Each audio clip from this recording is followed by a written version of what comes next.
आपने अगर पढ़ाई शुरू नहीं की है ना, अभी देखिए अप्रॉक्सीमेटली अगर आप ओवरऑल देखते हो ना, तो आपके पास सिर्फ और सिर्फ 30 दिन बचे हुए हैं, क्योंकि इस महीने के 2-4 दिन जो है वो आपके दिवाली वगैरह में निकल जाने वाले हैं।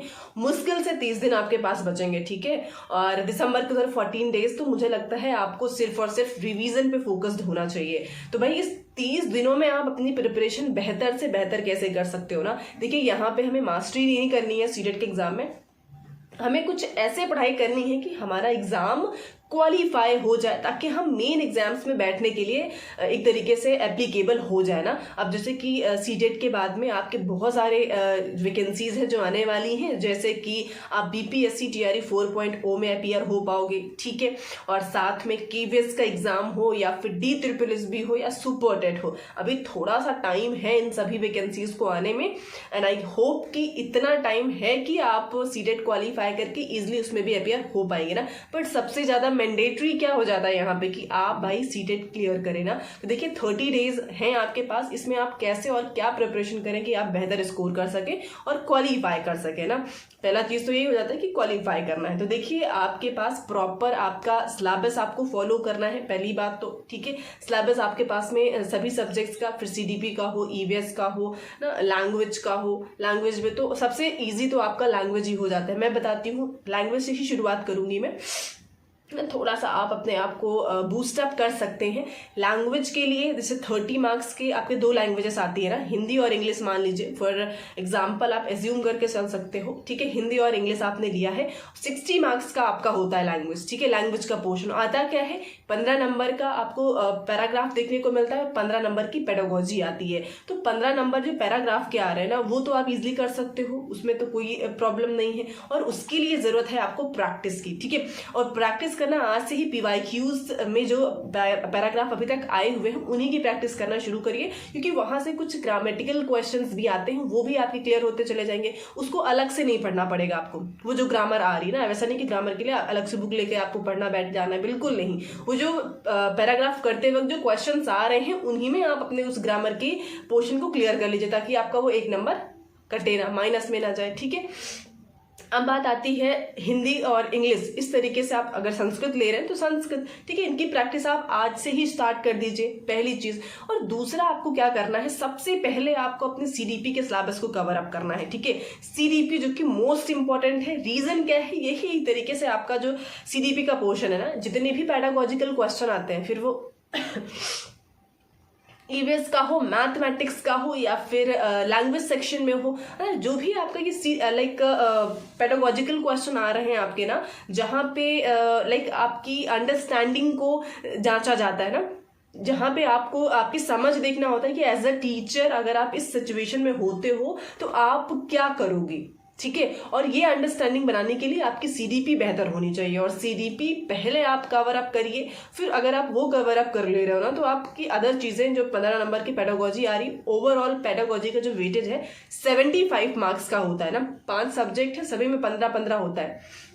तो आप खुद देख लीजिए, है ना, है अच्छा खासा। अगर आप वो बेहतर कर ले जाते हो, और वो तो आपकी सेल्फ लाइक आपका प्रेजेंस ऑफ माइंड कितना चल रहा है, आपने CDP कितनी पढ़ी है, कितनी समझ है आप में, वो वहां पे जांचा जा रहा है ना। तो उसके लिए मेरा सजेशन है कि CDP पढ़िए, और उसके लिए आप हमारे साथ जुड़ सकते हो, क्योंकि यहाँ पे हमने CDP का कंप्लीट कोर्स कवर अप कर लिया है ना। सोचिए अभी आपके पास 30 दिन से भी ज्यादा है, लाइक दिसंबर के 15 दिन 14 दिन मान के चल सकते हैं, ठीक है। खैर 14 को एग्जाम है, तो अप्रॉक्स आप 10 दिन मान लीजिए ना, ज्यादा से ज्यादा, तो आपके पास लगभग 40 दिन हो जाते हैं, जहां पे मैं कहूंगी कि इस 30 दिन में ही, लाइक नेक्स्ट मंथ के जो 30 डेज है, इसी में आप अपने कोर्स को जल्दी से जल्दी कवर अप कर लें, ताकि ज्यादा से ज्यादा रिवीजन कर पाए, ठीक है। और प्रैक्टिस, भाई practice is the main part of CTET. अगर सीटेट में आप प्रैक्टिस नहीं करते हो, सिर्फ थ्योरी रट के चले जाते हो ना, तो भाई कहना नहीं चाहिए, बट आप मान लीजिए इस चीज को कि फिर मुश्किल है, ठीक है, क्वालिफाई करना। अगर आप सिर्फ थ्योरी रट के जा रहे हो तो थ्योरी पढ़िए, मैं ये नहीं बोल रही कि आप अपना सिलेबस कंप्लीट मत करिए, वो मत पढ़िए ना, वो जरूरी है, वो तो कंप्लीट करना ही है। वहां से भाई आपकी समझ बनेगी, अंडरस्टैंडिंग बनेगी। उसके बाद आपको क्वेश्चंस करने हैं, ज्यादा से ज्यादा प्रैक्टिस करना है ना। तो भाई CDP मैंने कवर अप करा दी है, अगर आपने नहीं देखा है तो जरूर प्लेलिस्ट से जाकर के उसको करिए, और साथ में प्रैक्टिस भी मैं करा रही हूँ आपको, ठीक है। जो भी आपके 2011 से 24 तक के पेपर जुलाई में हुआ था ना आपका, 7 जुलाई 2024 को, तो यहाँ तक के सारे ही पेपर जितने भी PYQs हैं मैं आपको डेली प्रोवाइड कराती हूँ, और वहाँ से जाकर के आप पढ़ना शुरू कर दीजिए आज से ही, अगर अभी तक नहीं बैठे हैं आप तो, ठीक है। और भाई देखिए, हमें हार्ड वर्क नहीं करनी है, मेहनत नहीं करना है कि पूरा दिन लगे हैं 24 के 24 घंटे फिर भी नहीं हो पा रहा है। हमें थोड़ा सा स्मार्ट वर्क करना पड़ेगा। स्मार्टली तरीके से अगर आप पढ़ोगे तभी आप सीटेट क्वालिफाई कर पाओगे। अगर कुछ लोग हैं ना कि पेन पेपर लेकर के रट्टाफिकेशन में लगे हैं दिन रात, तो उनका कभी नहीं निकलता भाई, क्योंकि सीटेट रट्टाफिकेशन को प्रमोट नहीं करता है। वो एक्चुअल मुझे लगता है कि भाई जो टीचर बनने का एक एलिजिबिलिटी टेस्ट है ना, वो सबसे बेहतर मुझे वही लगता है in comparison of other test.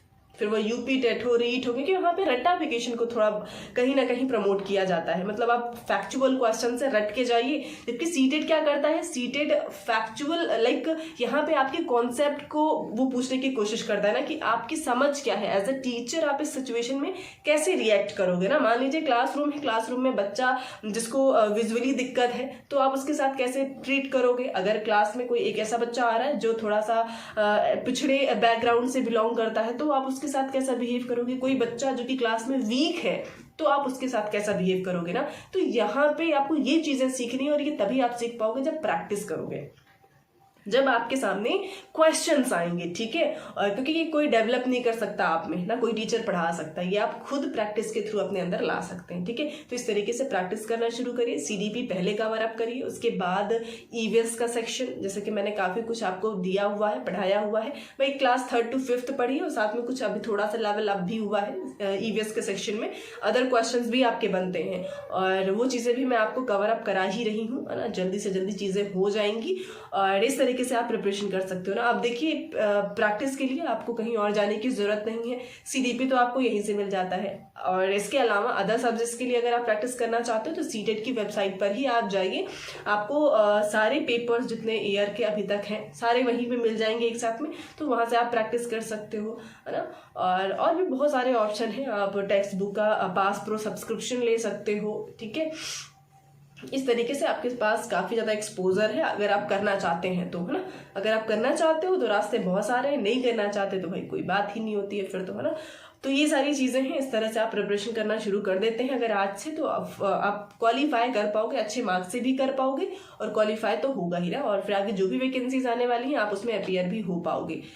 तो ये रही कुछ स्ट्रैटेजी, इस तरीके से आप प्रिपरेशन करना आज से शुरू कर दीजिए, है ना, और अच्छा स्कोर कर पाएंगे, ठीक है। अगर आप इस तरीके से चीजें कर रहे हैं, और कंटिन्यूटी बहुत इंपॉर्टेंट है। ऐसा नहीं है कि 2 दिन किया तो 4 दिन गायब चल रहे हैं आप, अगर ऐसा करेंगे तो फिर थोड़ा सा गड़बड़ हो जाएगा, ठीक है। तो ठीक है, आज के लिए इतना ही रखते हैं, मिलते हैं नेक्स्ट क्लास में। Thank you.